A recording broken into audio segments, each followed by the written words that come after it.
It's good to be with you today, guys. Welcome to the Awakener podcast. Got a great show for you today.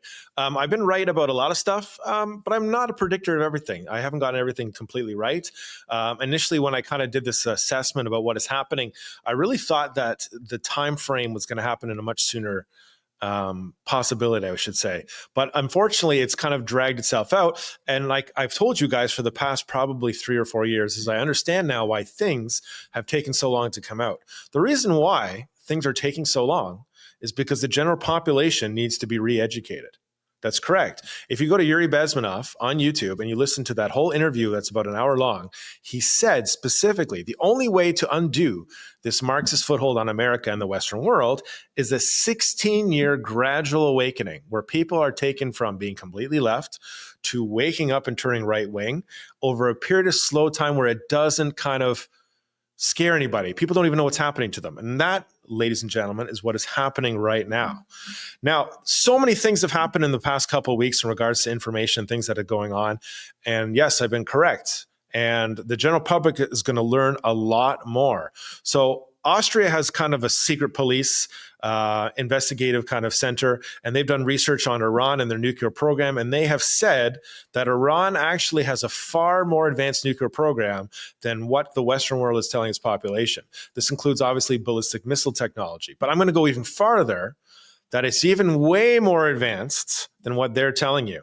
There's also an international atomic agency, and this agency now has come out and said, well, you know what? Iran was doing covert nuclear testing as early as 2003. Now, think about something for a second.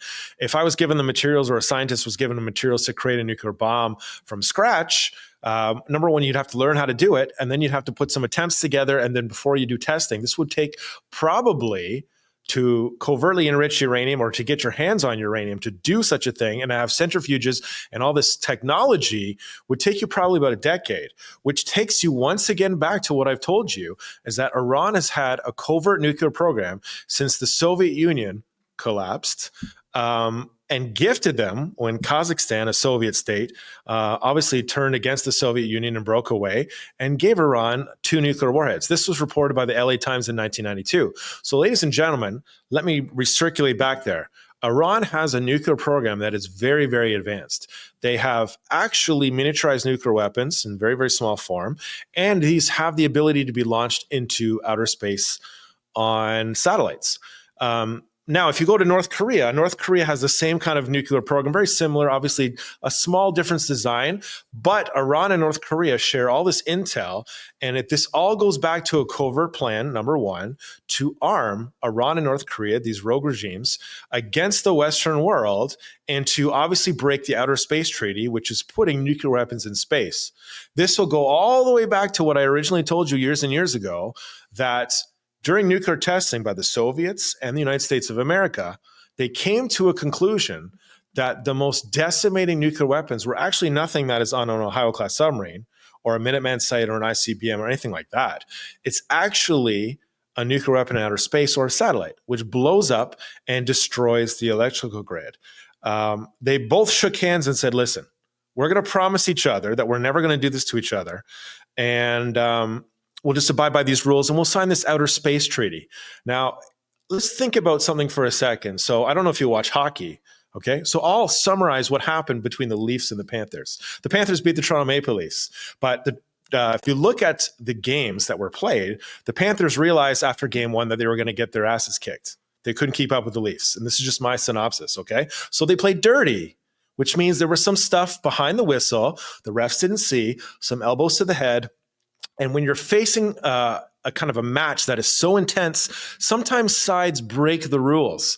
And breaking the rules, well, we can talk about it. Did the Americans really land on the moon? Or was it done to demoralize the Soviets? Now, if you think that America faked the moon landing, what makes you think that the Soviets did not fake their collapse? It's the same thing.